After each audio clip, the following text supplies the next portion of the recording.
Tras 2 años cerrado al público, el Museo Pablo Gargallo ha reabierto este miércoles sus puertas para mostrar su superficie ampliada en un 40% y 4 de las 5 nuevas obras donadas por la hija del escultor aragonés.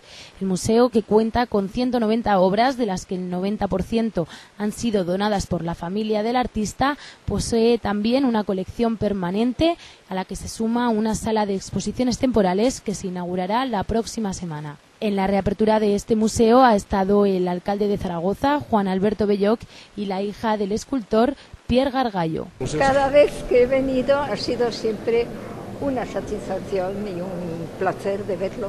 Cada vez es más bonito. No creo que mucha gente pueda tener la suerte que hemos tenido los Gargallos, de verdad. Sí, y mi padre estaría muy contento.